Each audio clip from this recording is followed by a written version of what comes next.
I never really wanted to be a pro wrestler. Kind of wanted to get more into the promotional aspect of it. What you want, what you want.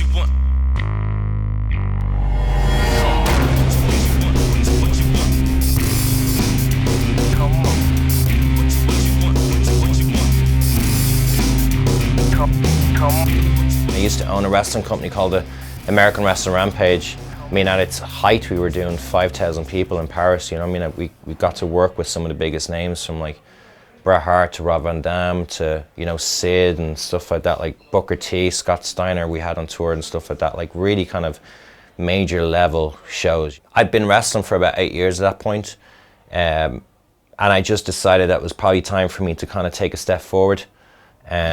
I'd been a promoter at that point. I was making some good money promoting, but the economy kind of fell, so I was like kind of in the middle of the ground as to where, what do I do? Do I kind of completely throw wrestling to the side, or do I try and, you know, continue on with wrestling? And so basically I came to realization that WWE was the kind of only place I could continue on in wrestling and make some as good money.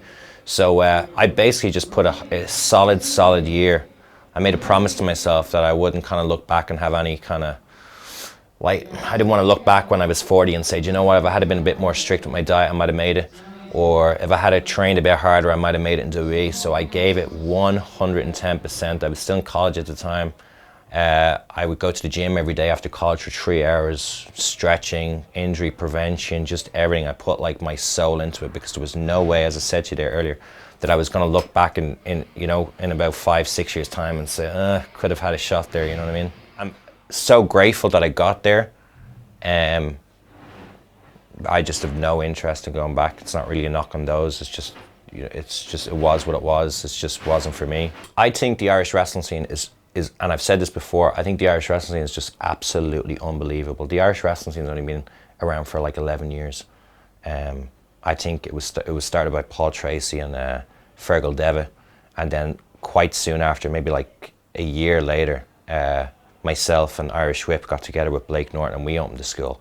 But I mean, if you look at countries like, and this is no offense to those, but England, Germany, like all these other European countries that have had wrestling around for like, you know, decades upon decades, or like, you know what I mean, it's been around forever.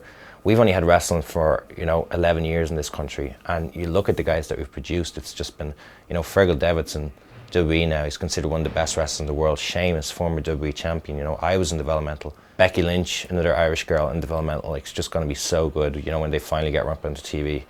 I mean, we're such a small country to produce such top great guys, you know, and I'd love to see somebody else from Ireland come through soon. So, I mean, fingers crossed. I think there's some guys there that, you know, maybe in 4 or 5 years might be right, because they're young enough at the age, and I mean, they just need to. My problem was I was kind of late going to WWE. I was probably one of the oldest guys they signed. I was 30 when I got signed, you know what I mean, which is kind of unheard of. But there's, as I said, there's a lot of guys in the Irish scene right now that are in their early 20s. They have a few more years to kind of like get in that absolute great shape. The ring stuff seems to be almost there, and I'm sure all they need to do now is just like kind of get their promos down, and, you know what I mean? They at least have a chance, you know? You can't watch wrestling as a fan anymore. You got to start watching wrestling as a wrestler. So if you kind of like, you got to look now at the way, you know, the top wrestlers, the way they move. You got to watch what way they kind of like, the way they put themselves out there in terms of the way they walk around the ring and stuff like that, and their psychology. And I'm always trying to tell my students that, like, if you see a move that you like, you got to watch the move beforehand and the move afterwards and stuff like that. Like, you got to watch it from a different aspect. But I suppose when I was a kid watching wrestling, like, the thing that dawned on me is that, yeah, I liked Hulk Hogan, I liked Ultimate Warrior, but I also liked the guys that were really good in the ring. Like, I kind of loved watching Mr. Perfect. Like, Bret Hart was my absolute hero and stuff like that. Like, so I really like guys that could actually work and put on a good solid match and stuff like that. So those guys were like a major influence for me. I definitely didn't think, you know, hitting the ring floor would be as tough. I kind of imagined it being like some kind of a springy bed, you know, but I just remember the first day with Blake Norton, and we were learning how to take bumps, and I just hit, and I was just like, this can't be right. Like, this, someone has to be ribbing us here, or, you know what I mean? This just isn't real. Even hitting the ring ropes, I mean, it's so tough. I mean, the ropes are just so tough on your back, but eventually your back toughens up, and eventually you kind of learn to protect yourself a bit better. And then once you have that down, you can start learning the other aspects in terms of what goes into putting a match, the psychology of a match, you know, kind of how you work different opponents and stuff like that, and different styles and stuff like that. So some people out there are just deluded. You know what I mean? You are never, like, WWE is not even going to look at you if you're not in the gym. I mean, it's just, you have to understand that there's literally hundreds of thousands of wrestlers around the world. And when I was in WWE, they only had 60 guys under a developmental contract. So that's only 60 guys in the entire world has these contracts. And there's like literally hundreds of thousands of people that want to be there. So you got to make sure that you stand out from them hundreds of thousands of people.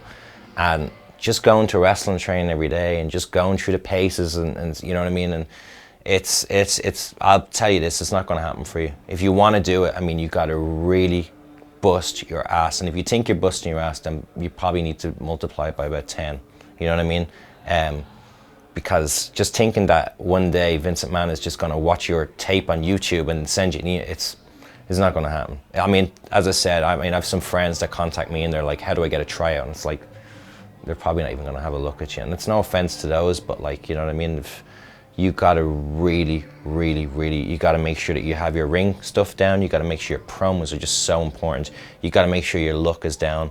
You know what I mean? Without those, you really just, you know, you got to perfect all those things. I mean, you look at the guys that are on the indies, some of them are most unbelievably talented guys and they can't even get there. So like, I mean, if you're a guy from Ireland, you need, because I mean, WWE don't want to sign. I mean, for WWE to sign you, they have to go to the embassy and prove that they need a green card for you, or else, you know what I mean? So they have to prove that you're something that they can't get in the States. So, I mean, even in that aspect, I mean, you really got to dedicate yourself, you know what I mean? Your diet, your training, you got to have proper ring gear, you got to make sure your promos are down, you got to make sure that you're solid in the ring. There's so much down there. So if it is your dream of making it there, I just say whatever you're doing, you better, you know, you got to multiply it by 10, because believe me, they are not going to come knocking on your door, you know what I mean? It's tough to even get a tryout there. Well, I first got into wrestling when I was a child. It's one of my earliest memories. Growing up with my granddad, I would have been maybe around 3 or 4, and I remember watching that on World of Sport. So it's kind of something that always captivated me, like from a young age. I kind of never grew out of it.